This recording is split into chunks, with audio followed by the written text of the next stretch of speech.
Pernah nggak sih Anda ngerasa ada yang janggal sama sejarah yang kita pelajari? Kayak ada potongan puzzle raksasa yang sengaja dihilangin gitu. Nah, hari ini kita bakal nyelam ke salah satu teori paling menarik tentang hal itu. Kisah Kekaisaran Tartaria yang hilang. Coba deh bayangin, pas Anda lagi berdiri di depan gedung tua yang super megah. Pilar-pilarnya tinggi banget, ukirannya rumit. Mungkin Anda kepikiran, gimana caranya orang zaman dulu yang teknologinya katanya terbatas, bisa bikin sesuatu semegah ini? Atau perhatiin deh hal yang lebih aneh lagi. Jendela-jendela yang separuh badannya kekubur di bawah tanah. Ini ada di banyak kota tua loh, seolah-olah seluruh kota ini pernah tenggelam. Jadi, apa sih sebenarnya yang tersembunyi di bawah kaki kita? Menurut sebuah teori yang lagi rame banget, semua kejanggalan ini tuh bukan kebetulan. Ini semua adalah sisa-sisa jejak dari sebuah peradaban global yang hilang, Kekaisaran Tartaria. Oke, dari mana kita mulai investigasinya? Yuk kita mulai dari bukti fisik yang paling kelihatan. Peta-peta kuno. Soalnya disinilah nama Tartaria itu pertama kali muncul. Coba aja deh lihat peta-peta dari sebelum abad ke-20. Anda pasti bakal nemuin nama Tartari atau Tartaria yang gede banget, mendominasi hampir seluruh Asia. Ini bukan fiksi loh, ini beneran ada di peta. Pertanyaannya, kok bisa nama segede ini kayak hilang di telan bumi dari buku sejarah kita? Nah, disinilah ceritanya jadi bercabang dua. Versi resmi bilang, Tartaria itu ya cuma istilah kuno orang Eropa buat wilayah Asia yang mereka nggak gitu kenal. Tapi teori yang satu lagi bilang sebaliknya. Tartaria itu adalah nama sebuah kekaisaran dunia yang nyata, yang keberadaannya sengaja dikubur dan dihapus dari ingatan kita semua. Jadi Kekaisaran Tartaria yang teoretis ini sebenarnya apa sih? Yuk kita bedah klaim-klaim utamanya. Inti teorinya tuh gini, semua bangunan megah gaya klasik yang kita lihat di seluruh dunia, dari gedung pemerintahan di Amerika sampai istana di Eropa, itu sebenarnya nggak dibangun sama nenek moyang kita di abad ke-18 atau 19. Bukan. Kita ini cuma nemulin, terus kita pakai. Kita ini mewarisi dari Tartaria. Teori ini ngegambarin dunia yang kedengarannya kayak di film fiksi ilmiah loh. Sebuah peradaban global yang bersatu nggak terpecah-pecah kayak sekarang.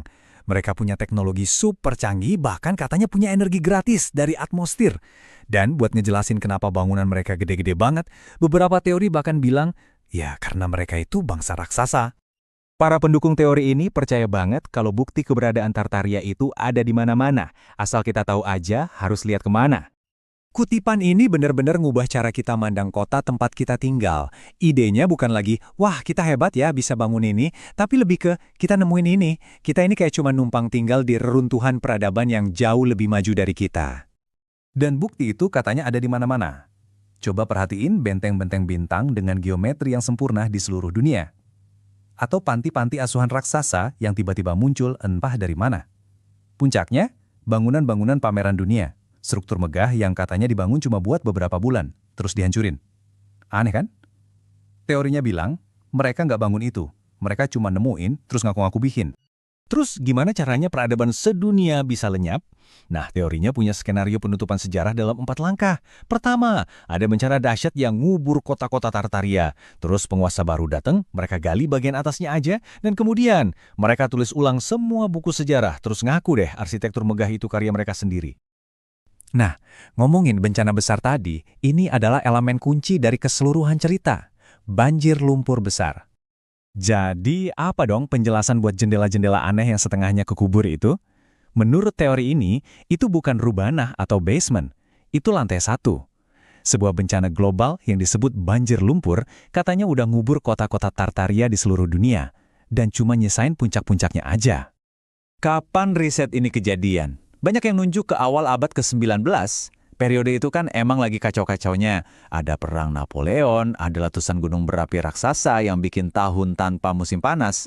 Menurut teori ini, semua kekacauan itu cuma kedok yang sempurna buat nutupin bencana yang jauh lebih besar dan buat nulis ulang sejarah. Jadi, kesimpulannya menurut teori ini, kita semua hidup dalam amnesia massal. Sejarah yang kita tahu itu cuma cerita karangan, kayak film yang diputer buat nutupin kenyataan tentang masa lalu kita yang jauh lebih gemilang. Oke, terlepas Anda percaya atau enggak, kita nggak bisa pungkiri kalau teori ini menarik banget buat banyak orang. Kenapa ya? Apa sih daya tariknya?